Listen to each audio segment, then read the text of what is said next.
Good evening, everyone.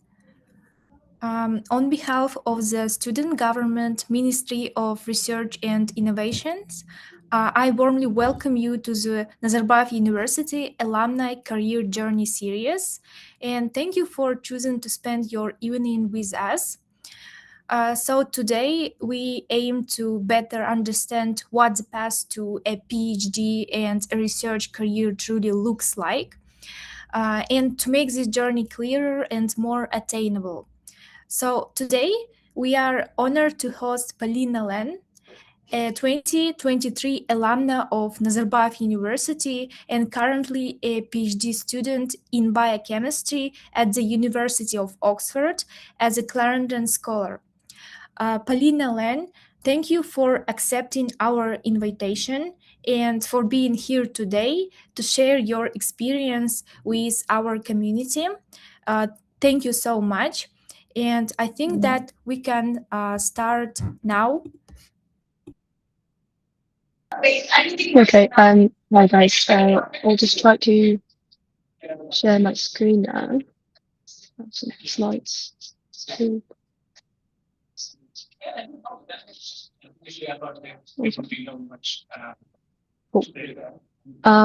Thank you everyone for joining, and thank you for inviting me to this series. It was a very flattering invitation to receive in the first place. Um, Before we begin, I just want to ask members of the MRI to maybe monitor the chat in case there are any questions, and we'll go back to all of them at the end, if that's okay. And I'm just gonna basically begin with a short presentation. And yeah, if you have questions on the way, just write it down in the chat. I want to make a little disclaimer before I begin. So first of all opinions are my own, right? So they're not opinions of the SG, of the MRI, of the university, or anything else. My story is true, and I'm telling that from like firsthand, but my story is subjective. So basically, they're all my own experiences. And a very important disclaimer is that there is no recipe for success. Okay, so this story that I'm going to tell you is just what I've been through and what I think helped me, but not in any way this is like the recipe or what you need to do, like a roadmap to be successful. Yeah, so it's just like don't let anyone tell you what you should do. Just do what you like, and trust me, that's the best way to get successful in the end. Okay, so to people who don't know me, hello everyone. My name is Polina. I am basically kind of combining three personalities at the moment. I'm a doctorate student at the University of Oxford, reading for biochemistry. I'm also a part of the Queen's College, so because Oxford has a collegiate system, so university itself, it's more like an umbrella term for all of the colleges and departments that comprise the University of Oxford. So I'm a member of the Queen's College, I'm a student at the Queen's College, and I'm also doing some part-time teaching by tutoring undergraduates who are basically studying biochemistry as bachelor students. And I also do some part-time work teaching at the department of biochemistry, but also doing some lab tutorials, etc. And of course, probably the reason why I'm here is because I'm also an alumni of Nazarbayev University. I graduated, oh my God, 3 years ago. So I figured that many of you here would not even like overlap with me, probably. So I'm gonna give probably like an overview of how my 4 years at the NU went, really briefly, so that you can relate to what was going on during 4 years of my undergrad. And this is the plan for today's talk, so we can refer to it. As I said, I'm summarizing my time at NU. I will try to highlight and focus on things that I think helped me in the long run, to do research, to apply to PhD, to get into Oxford, all that stuff.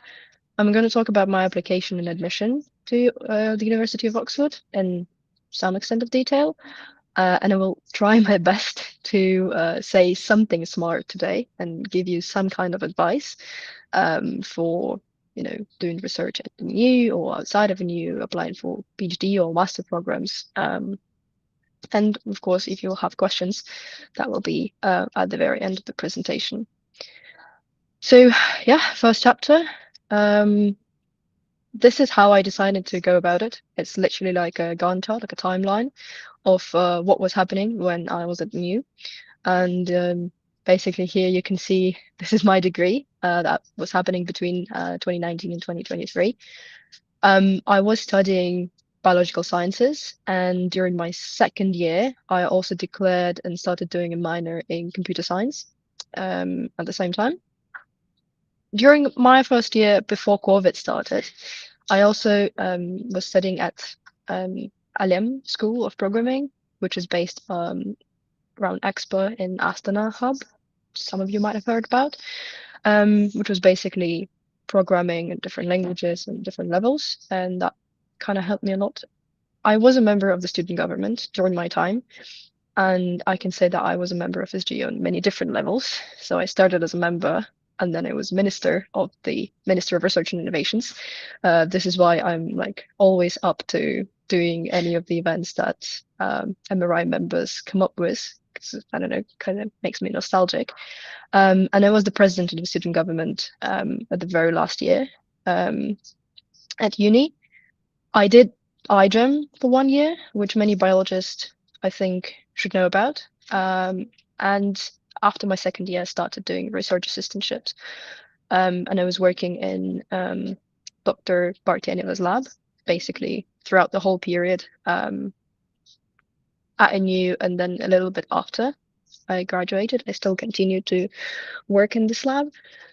And but basically, most of my research experience comes from working as a research assistant. So there were a couple of papers published, a couple of small student grants that I received, and a couple of conferences that I attended.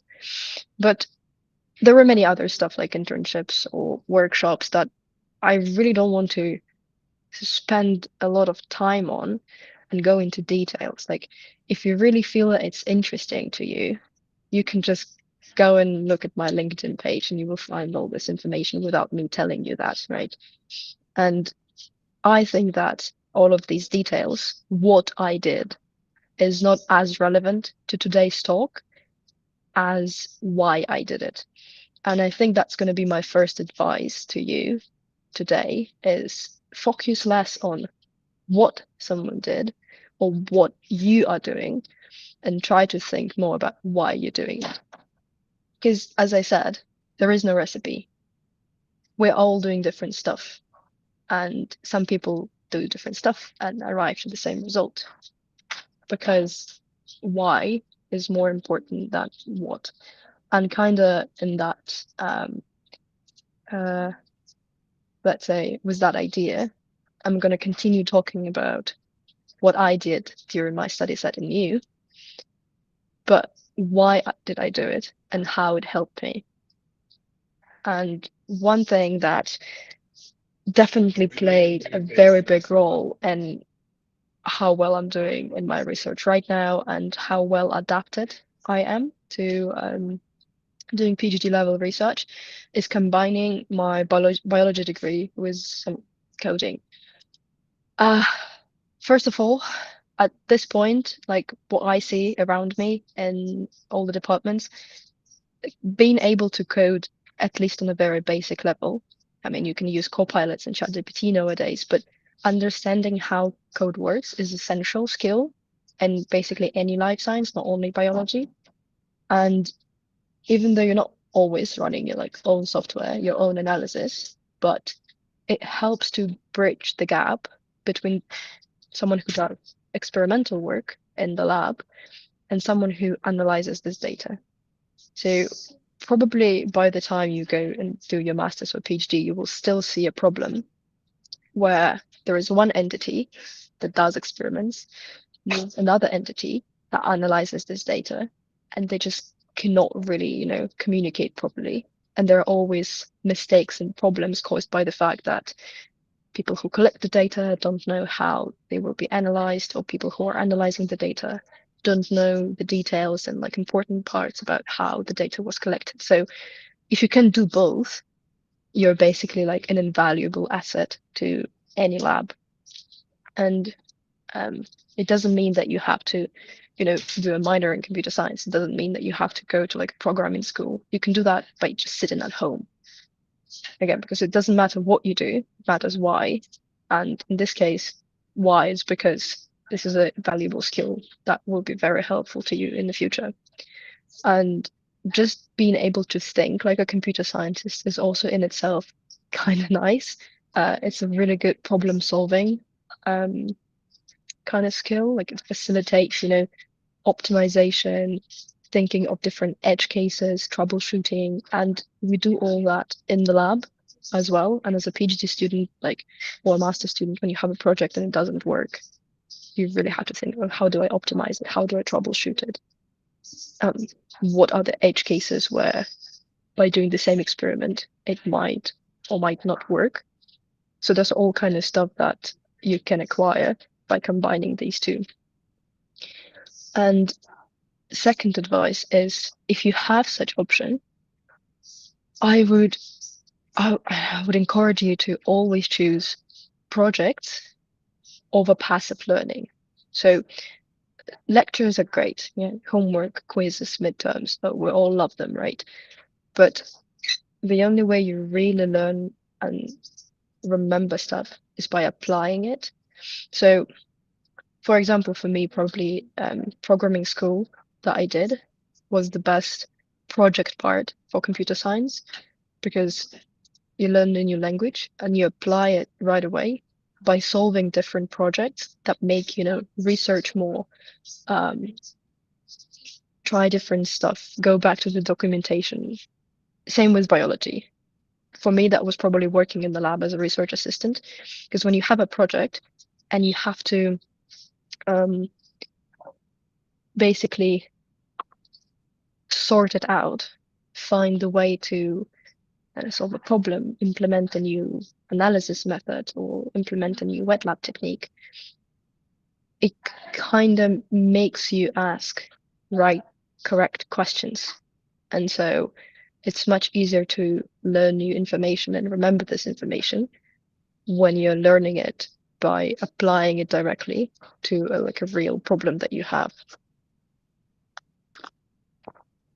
And so by working in the lab and solving those, projects and acquiring new skills, there are also things that you kind of get along the way that are really, really helpful for anyone who wants to do basically like another degree in academia, whether that's master's degree or PhD.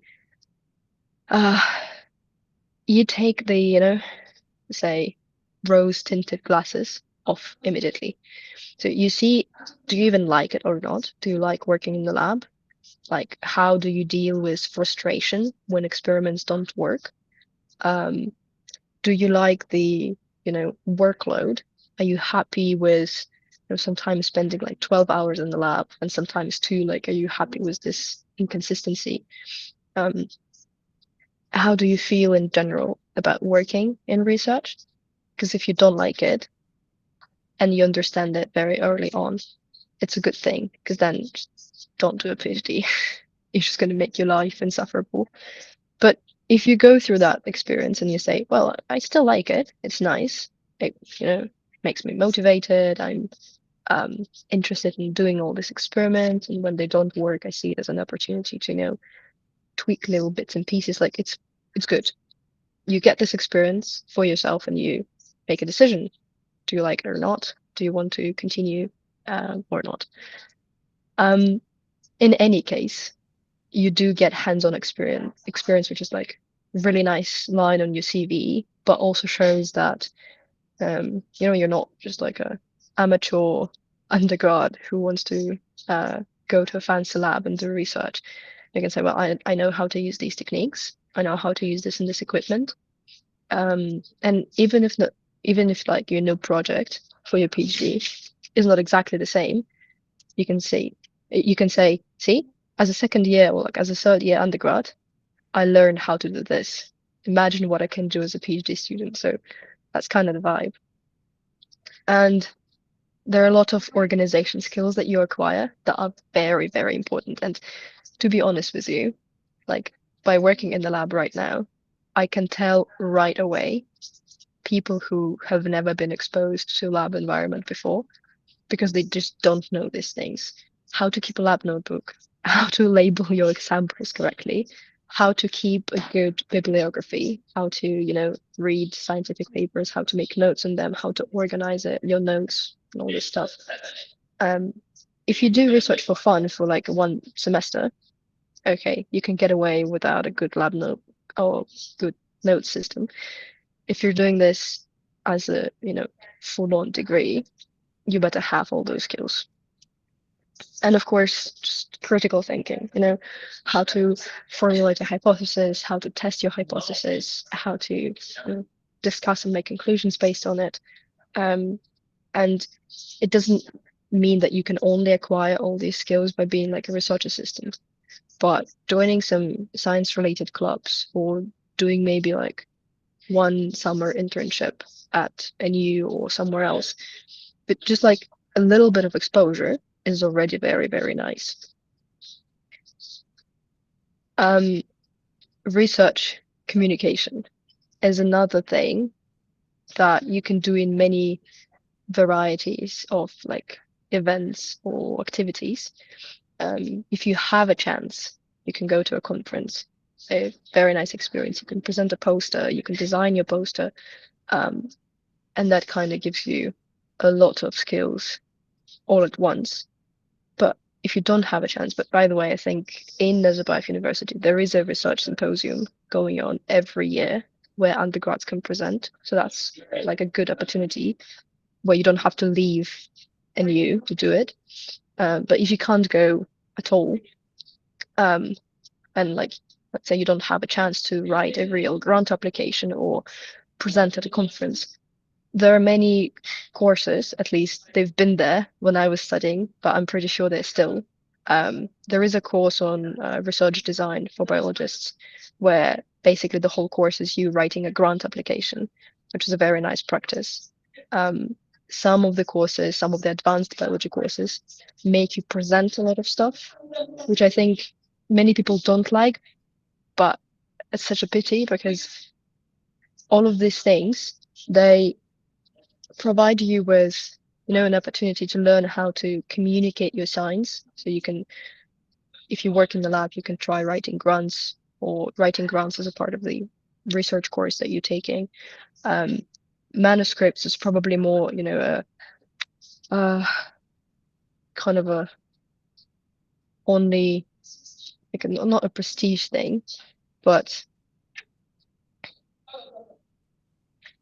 it's only available to those who are able to secure a research assistant position and can contribute to writing real manuscripts. But even without it, if you're just, talking to people, presenting your research through or your ideas, it helps you to improve public speaking skills. And in this particular one, I would say it's not only about presenting your research, it's about presenting literally anything. So I guess a lot of public speaking skills for me were coming from working at a student government more even than doing research or just, participating in any kind of events where I would have to go on stage and talk to people. So you can develop public speaking skills, a bit in isolation from research, but in research, they're very, very useful. And you learn to adapt what you say to various audiences. So it, in relation to research, but also in relation to, other ideas, like you have to learn how to read your audience, use the right language, use the right amount of pictures, use the right amount of words on the slide, the right amount of detail. So all of those skills can be honed by practicing that in real life settings, not necessarily in relation to research, but in a more general sense as well. And presenting to someone and to different audience especially helps you to zoom in and out of your project, so to be able to focus on details but then kind of zoom out and see a bigger picture of what you're doing and how other people see it and whether or not they understand it. And like all of these communication skills kind of come together. And when you're a PhD student and you have to go to conferences, you have to teach, you have to, give seminars. If you don't have these skills, it's going to be really, really hard. And um, so for us at the department, for PhD students, there are a lot of courses right now that PhD students are encouraged to take. And they're like um, public speaking, scientific writing. And the reason why these courses exist is because, to be fair, many students, before they become a PhD candidate, they don't really practice all of this. They focus just on science, and then it comes to the point where they need to they need to present their science and they can't. So if you can start developing the skills in advance, that would be like a very, very like fat big plus for you in your application, and just self-presentation as well. Social engagement. Okay, on this slide, I was really, really trying to avoid word networking. Okay, it's not about making your social network work, right? It's about talking to people of different levels and kind of collecting different information and sharing different information with them.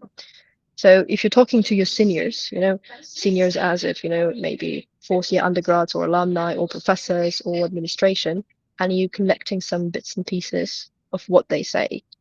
And it can be about, how the academia works, how the funding works, or um, what kind of advice can they give you for your PhD or for choosing supervisor, or maybe they can, um, I don't know, help you out in applying for some summer internships, or maybe, I don't know, any kind of advice, whether it's, personal life or academia or career. For me, these pieces of advice mostly came from seniors that I've talked with and who were willing to share their experience with me. And and this way, I don't have to go and make my own mistakes, but I can learn from other people's experience, which is kind of nice. And you can also exchange this kind of experience and advice with your peers. So, um, for example, going on a workshop where you see like other PhD students. During my last year of undergrad, I went for a workshop where I was technically the only undergrad, and all people surrounding me were active PhD students. But we were talking as peers because we're all there to study, to learn new stuff. But they have been sharing their experience with me. And this is how I learned that doing research as an undergraduate student, publishing papers and going to conferences is a privilege.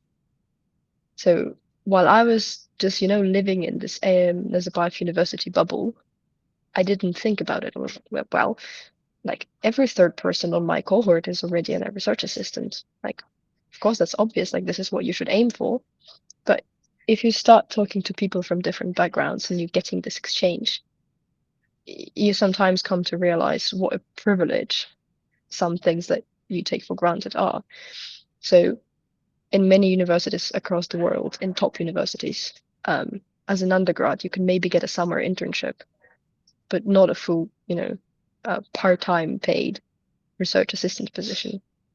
And the fact that I was able to publish papers and go to conferences helped me a lot on my way.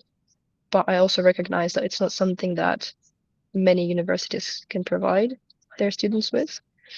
And like this all information came to me while talking to other people, because you can't know that without putting these things in perspective. And so you're kind of collecting all these bits and pieces and you're forming a more realistic image of how, the field looks like, the academia, the education.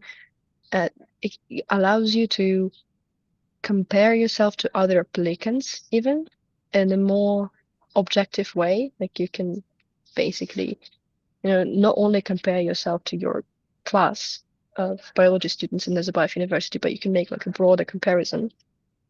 And, again, no rose-tinted glasses on.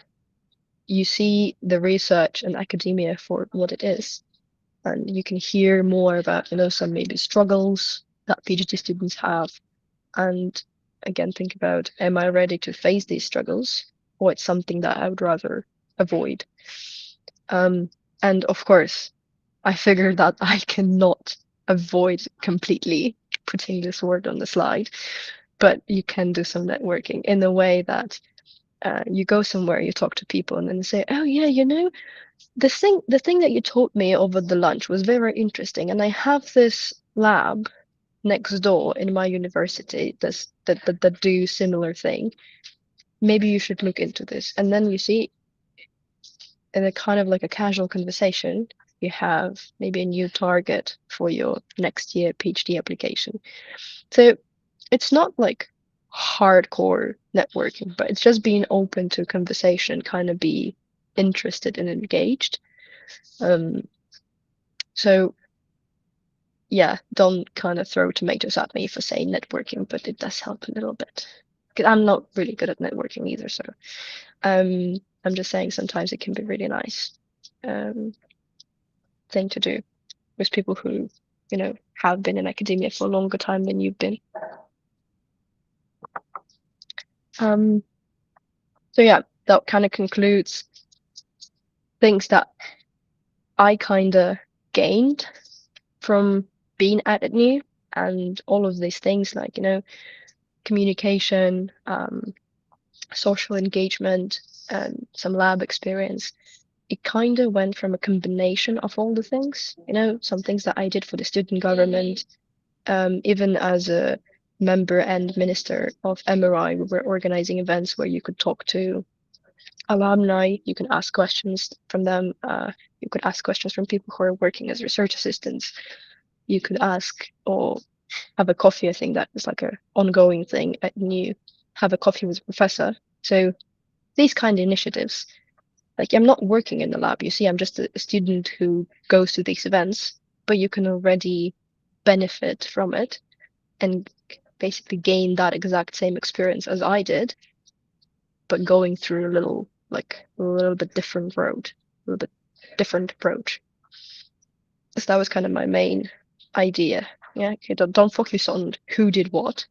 Think about why things are done and whether this particular why is important for you.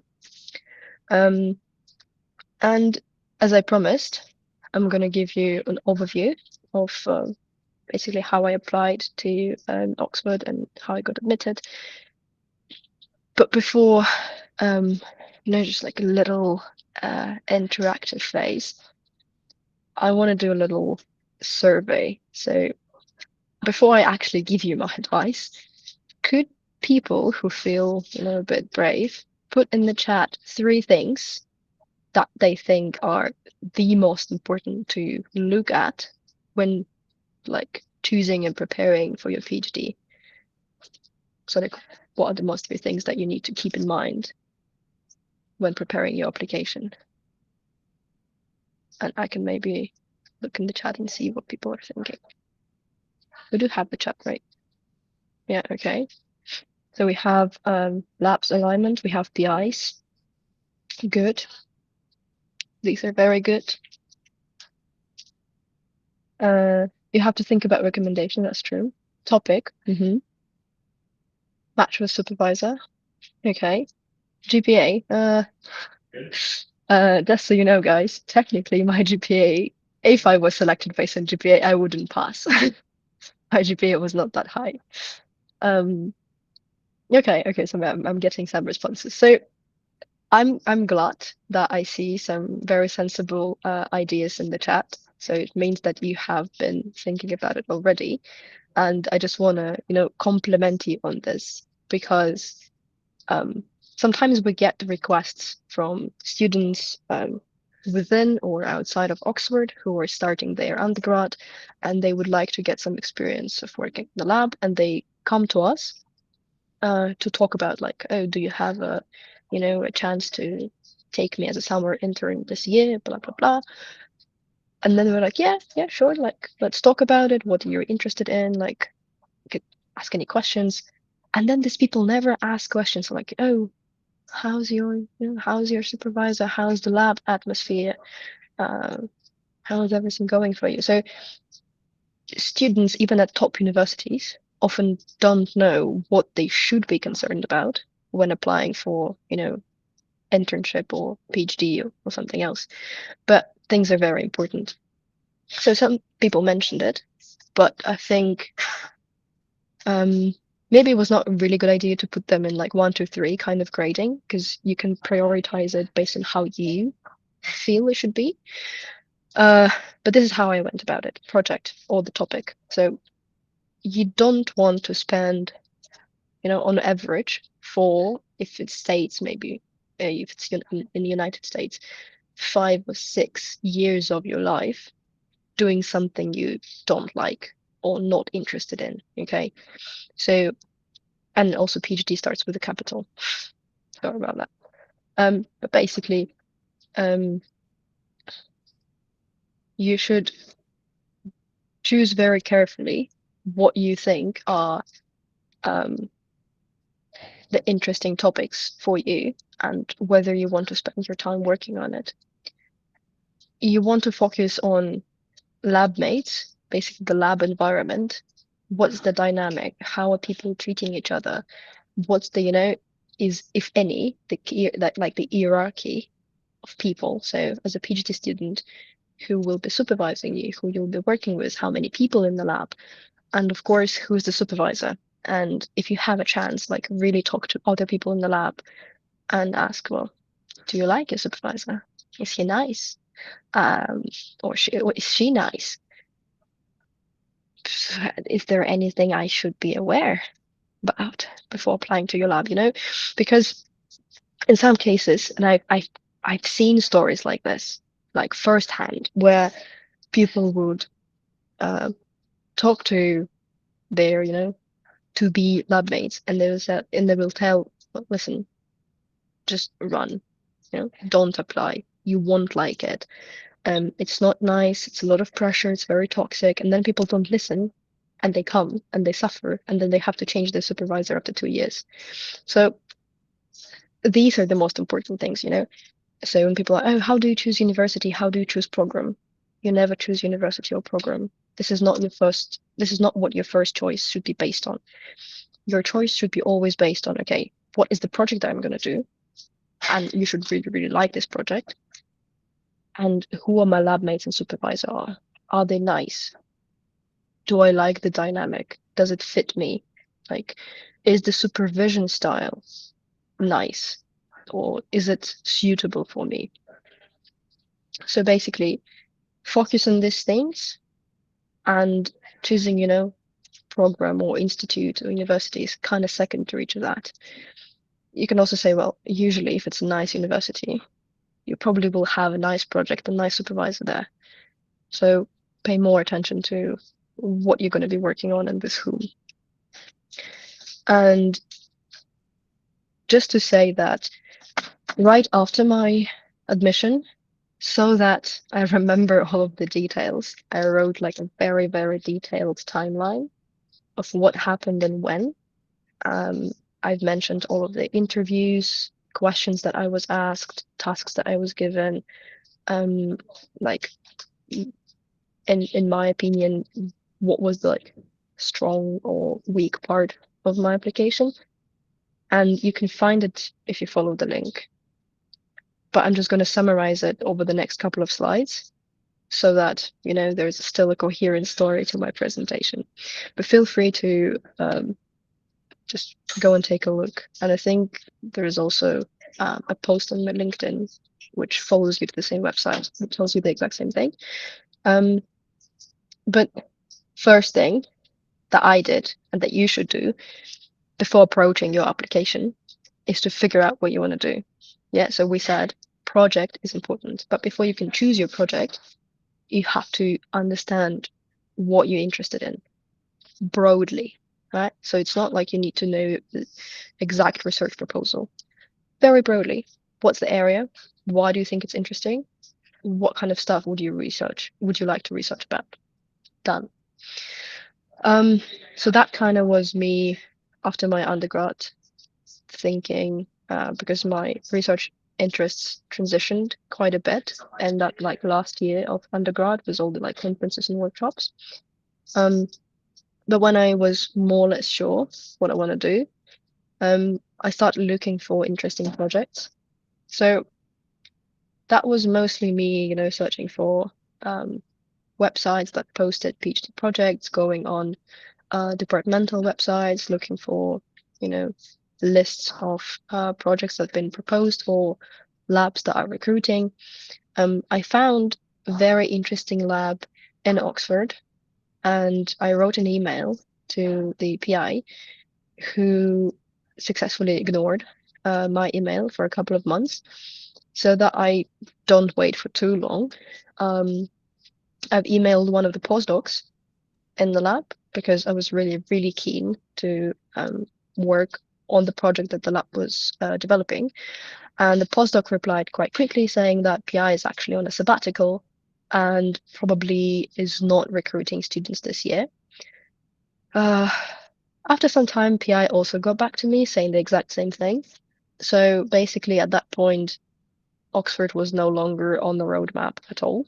I was considering other universities in Europe and in States, although I was not like really excited about it. There are some cool labs, but with all of the like developments, let's put it this way, it was not definitely the first choice for me.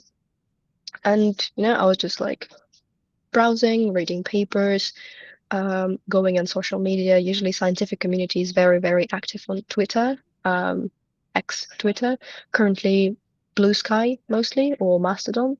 And so, if you go on this more like, specialized um, part of the social media and you start getting this targeted posts, you can learn more about, like how scientists communicate, who talks to whom, who's doing what projects.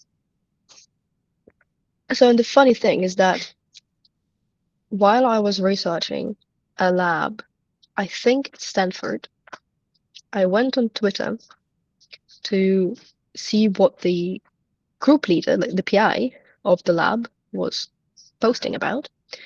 And I found a retweet by this guy from another scientist from London who basically said, "Hello, uh, I'm moving to Oxford.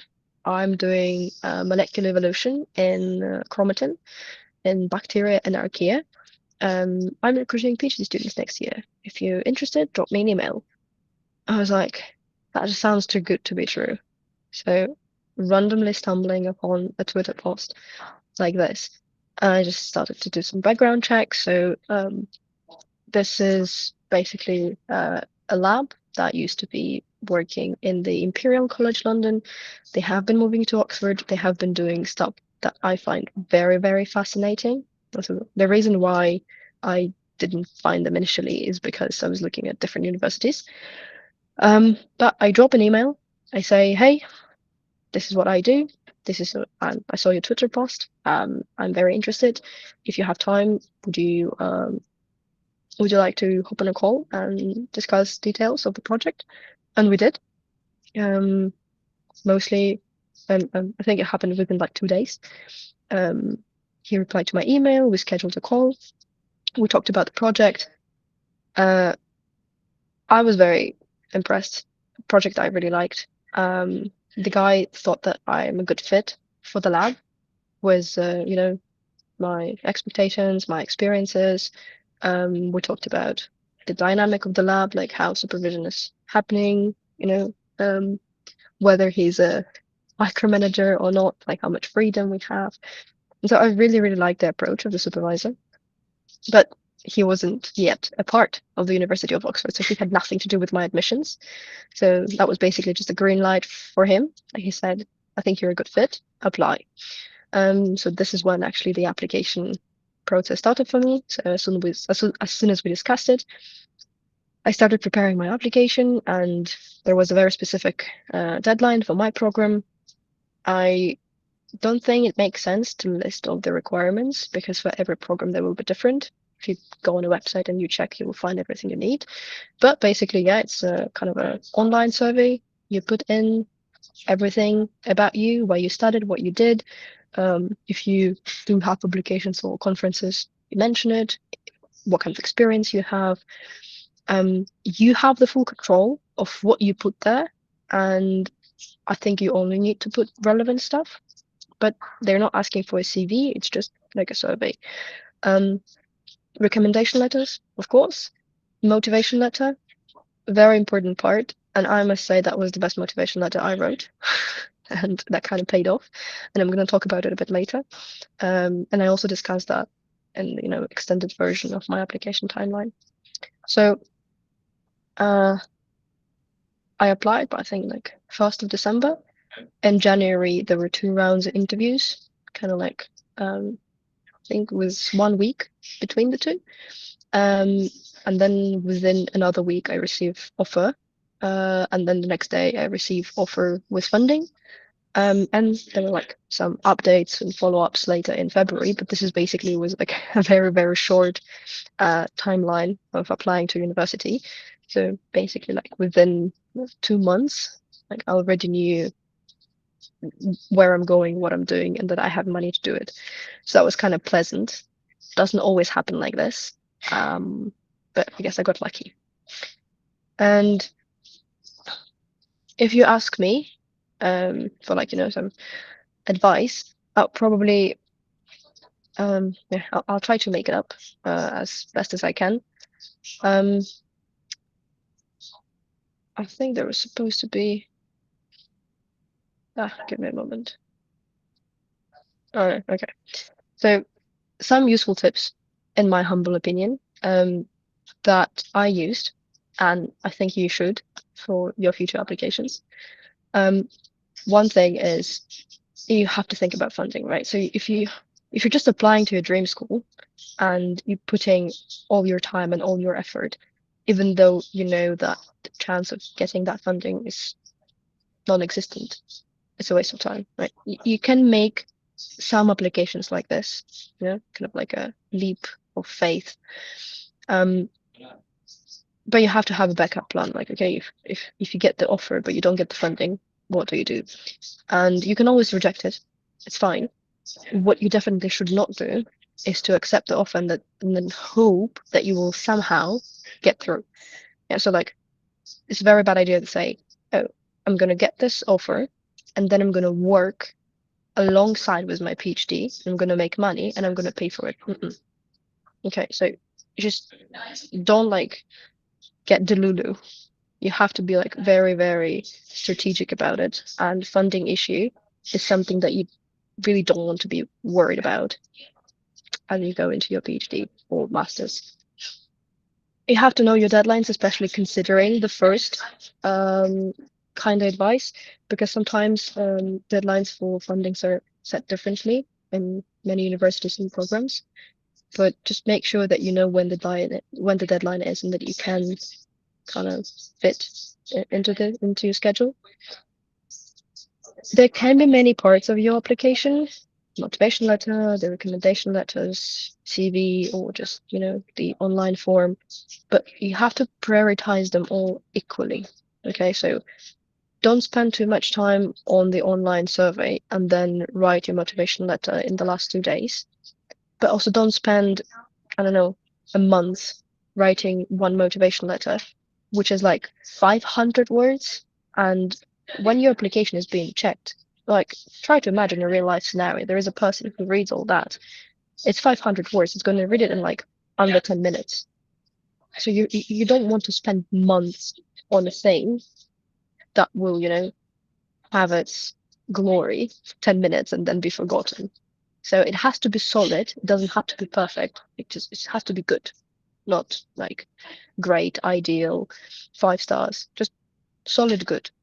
And then kind of if all of the parts of your application are solid, it's much better than if some of them are wiki wacky and one is the best, because then there is no consistency. So that's just suspicious. Um, Kind of like a random comment here, but I really want everyone to hear me out. you don't always want to go for big famous labs, okay? Um, I'm not saying they are all evil.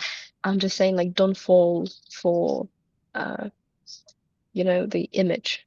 Because in many cases, if the lab is huge and it publishes a lot of papers, it means there's a lot of pressure, there is a bit of chaos. Probably you will never see your PI and you will be supervised by a postdoc all the time. Maybe even like another PhD student for some of it. And you really need to see that like all works for you. And that kind of, circles back to ask about the lab environment before applying so that at least you're aware of all the things and then you can decide whether you like it or not, whether you can survive in such environment or you'd rather pass. These two kind of go hand in hand. When crafting your application, one thing that you need to show is that the program that you're applying for is a good fit for you, but also why you are a good fit for the program. They're not the same. So you can be like, oh, project is very interesting. I really, really like it. This is, something that I've been dreaming about since my primary school. And then you can make up this like personal story or personal anecdote. This kind of stuff are more, um, liked in States rather than in Europe. Europe is much more about meritocracy. But the idea is you can tell like, a lot of stuff about how like why you like the program. But then you need to turn it around and say, and here is why I am like I'm who you want. This is me. Pick me. um, you have to say, okay, listen, I've developed this and this skills. Or based on this and this and this stuff that I've done, you can see that I'm, very persistent and I'm very meticulous. I'm eager to learn. I can develop new skills, So you have to turn your application around and say, okay, based on the stuff I told you, you can now see that I'm a good fit because I have this and this and this qualities. So both of these elements should be in your application 100%. Otherwise, people can be like, yeah, we can see you like our program, but why should we choose you? Well, because I am a good fit, and here is why. But keep in mind this very important thing. You're not expected to be an expert in the proposed field. Okay, so when you're writing your application, don't try to seem like you already have PhD in this field, right? You're applying for a degree, not for a job. So no one is expecting you to have PhD level knowledge about the subject, but they just expect you to be, eager, keen to learn, curious, have some relevant experience and ability to learn more, and nothing really more than that. If someone is expecting you to be expert and have like PhD level knowledge in something that you didn't do before, I would say this is just like unhealthy expectation and probably just a red flag, and you should not go there. That's just my opinion. Very briefly, why I think my application kind of stood out. There's I think in bold because of course no one told me why, but this is what and like my gut tells me. I worked really hard to make a coherent story. Right? So it wasn't like, oh, I did SG, I did iGEM, I was a research assistant, I was this and that and that and that. But some of the things didn't even make it into my application. I honestly don't even know student government had, at least like one line in my application form. It had to be coherent. I really tried to show what are my interests and how they have developed over time. Like, okay, this is how I got into the lab. This is the project that I did. This is what I learned from the project. And this is what I become interested in because of that, or like afterwards. And I was like, yeah, so I was doing this project. It was like meta-analysis. It was like more medicine related. And then there was a transition to microbial ecology. And then I did this and that. I did the conference, I did the workshop. During the workshop, I was introduced to microbial evolution and molecular evolution. And so this kind of storyline, so I was very, very careful about the things that I put in to make sure that they all, create this synergy so they all work well with each other. And I've kind of arrived to the place in my application where I say, okay, this is what I've done so far, and this is what I'm interested in now.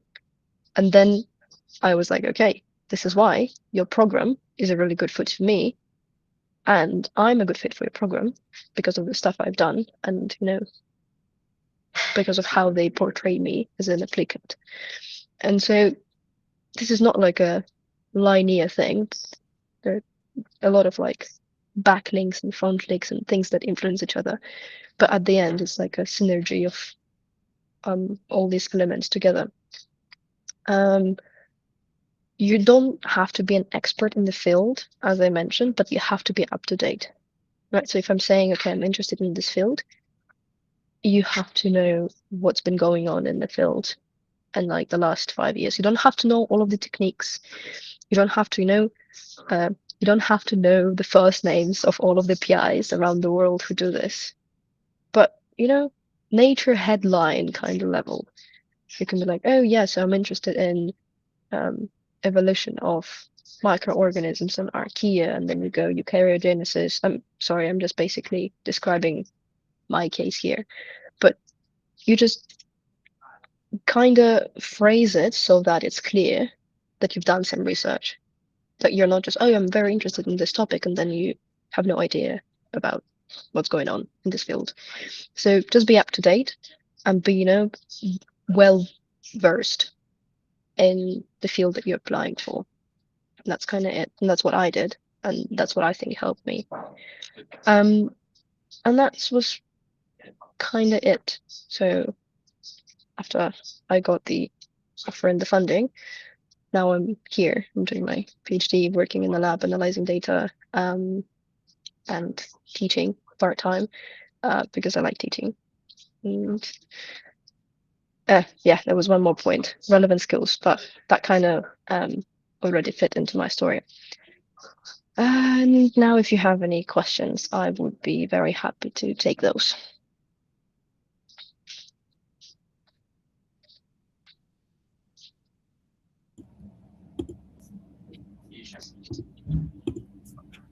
Okay, thank you so much for accepting our invitation again and for taking the time. We have a couple of questions that we collected in our forms. So the one interesting question is, why did you choose PhD and academia over industry? Okay, so first of all, I guess industry can be kind of vague. There are some like startups and biotech companies that kind of do both research, development, and industry. But in a more general sense, what I like about academia, and it sounds very corny, I'm very sorry, but I just enjoy the fact that I'm creating new knowledge. So like imagine, probably some of you have seen this diagram of a PhD, like, there's like a barrier of human knowledge, and then you like, you break the barrier and you say, okay, this is something no one ever knew before. And I discovered it. And I don't know, just this feeling, this kind of concept really drives me crazy, really motivates me. And this is why I really like research more, because it allows you to do that on a daily basis. Another thing is that I really like this flexibility of research. So I don't have a 9 to 5 job. I would hate to have a 9 to 5 job. I'm flexible with my time. I'm free to schedule work hours whenever I want. Yeah, sometimes I have to be in the lab for 9 hours, but then I can skip, take a day off. In this case, you also have to think about what your supervisor thinks about it. And my supervisor is very chill. He basically says, I don't care how productive you are, I don't care if you sit in the office for 9 hours. If you say you're going to do it and then you deliver, perfect. And that kind of lifestyle, it really suits me, and I feel really comfortable in it. Industry, yeah, making money, fun, but I think I will get really, really bored very, very quickly. Thank you so much for this answer. So the next question in the form was, how should someone starting out in research respond when their project fails or slows down so they can stay on track and maintain high standards? That was that about the PhD project. Yes. Um, so as a PhD student, you're not the solely responsible person for your PhD to, succeed. If the project slows down, if you feel like you're falling behind, the first thing you do, you talk to your supervisor or um, graduate director or anywhere who's responsible for your progress. Because basically, the you have to have ownership of your own project, of course, and you're the primary person who's interested in this project succeeding. But this is not just your job.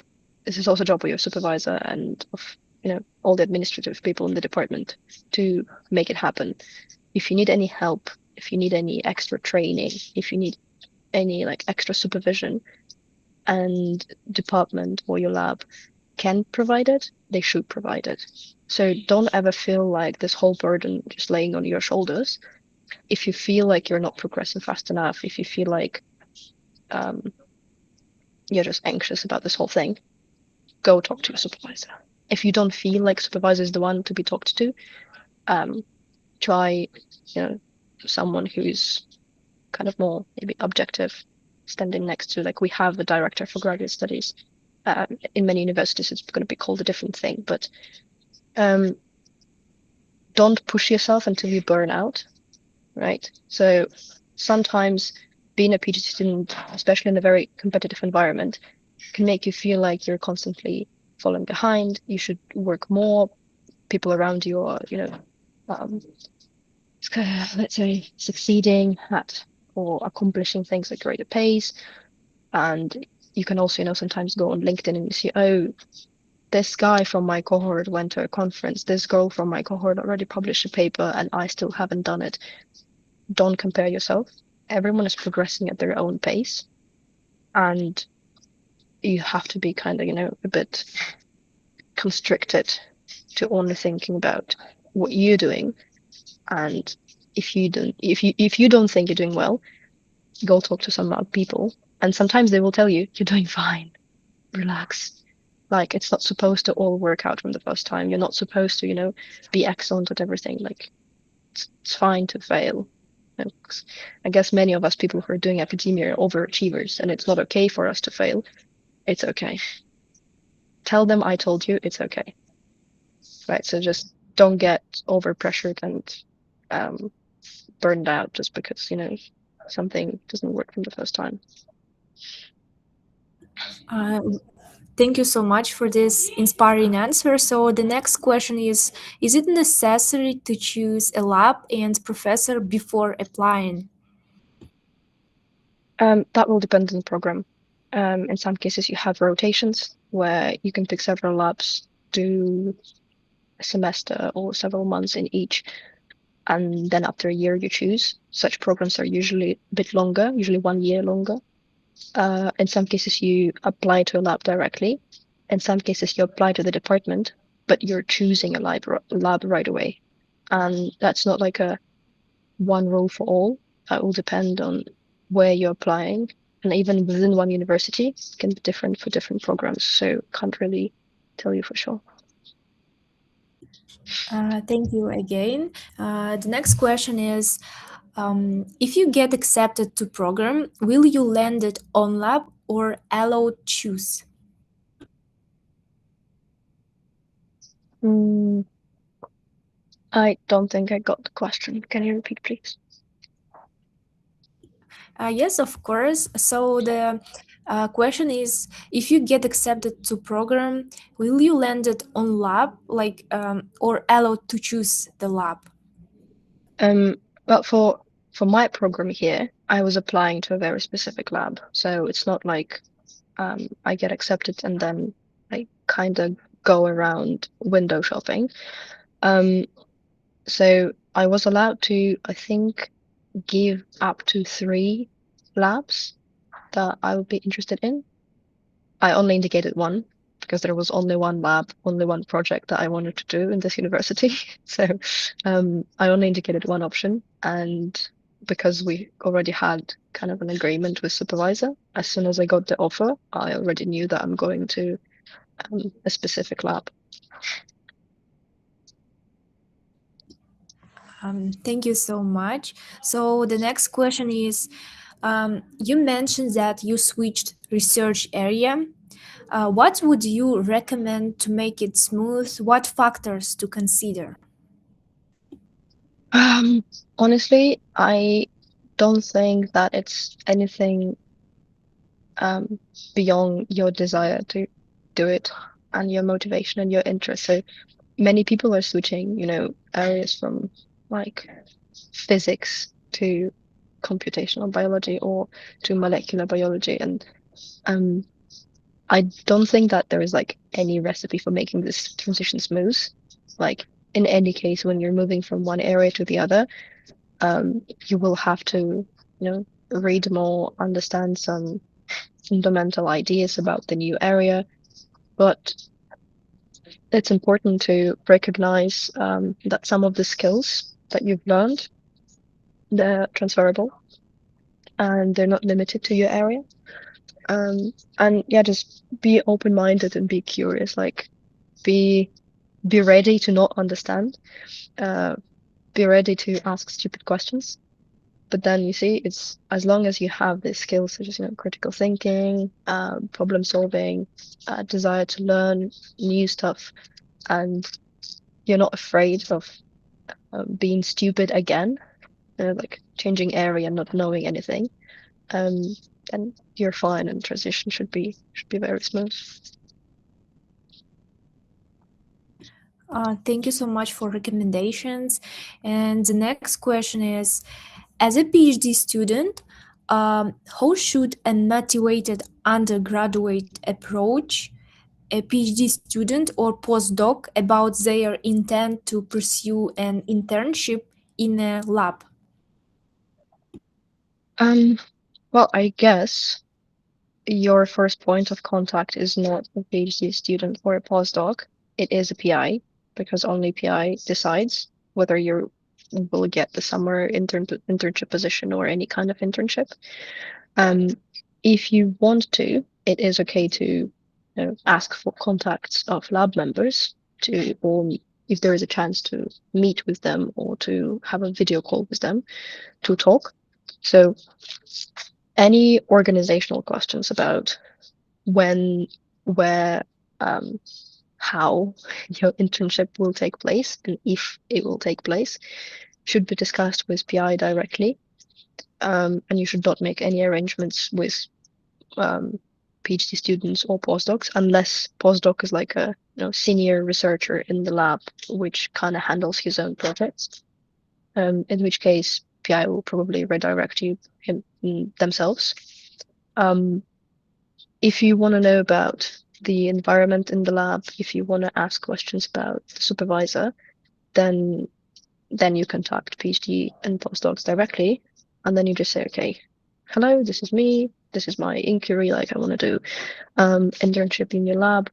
Would you mind answering a couple of questions about the lab environment and in the conversation? Yeah, so make sure that you ask right questions from different entities.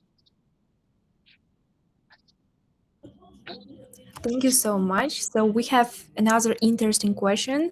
Why did you decide to apply to PhD directly without masters? And is the workload in comparing with undergraduate workload much harder?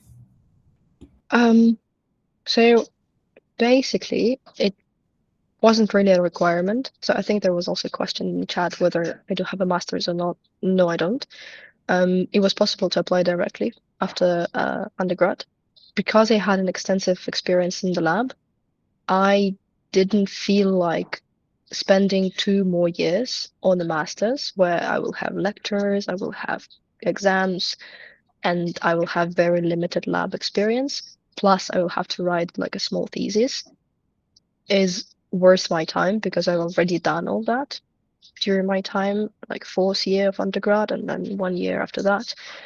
So I was basically like, do I want to waste 2 years of my life? No. I want to do research. I have experience in it, so I can go directly for a PhD.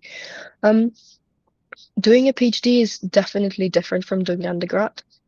I wouldn't say that I feel a sharp change in my workload, but probably like if you if you've seen this graph that I showed you, um, you can probably appreciate that my workload was not really like a average undergrad workload, especially during my last 2 years when I was like jogging SG presidency with a bit of iGEM work with research assistantships and my bachelor thesis.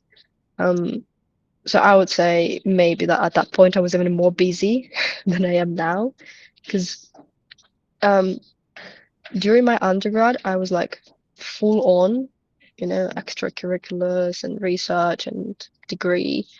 But PhD is more like having a job. Like even though still a student, you learn all of that concept still in place. But compared to undergrad, it's more of a job, and it's important to have life-work balance. So I'm not overworking. I try not to do any work on weekends. I try to do other stuff outside of my research, like I exercise, I meet with friends, I socialize, like I go on trips. So there should be balance. Like it's not like, oh, as soon as you start your PhD, you're gonna die in the lab forever and ever. Um, I treat it as a job, and I try to strike balance between my job and my personal life.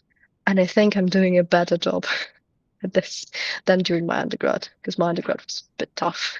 Um, so no, I wouldn't say that workload is much higher, but it might be a bit more difficult to um, kind of create this balance yourself. Yeah, because you don't have schedules, you don't have very short-term milestones, except for, that milestone in 3 years where you have to submit your thesis.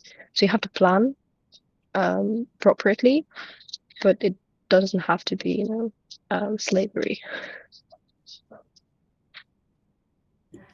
Um, Thank you for sharing about your workload. I think that it was the last question, if like no more questions. So thank you for joining us today. Let's show some reactions, maybe claps, likes, hearts, and so on for Polina Len joining us. And we truly appreciate your willingness to contribute to this series and to speak openly about your academic journey. I think that it was really inspiring for our audience.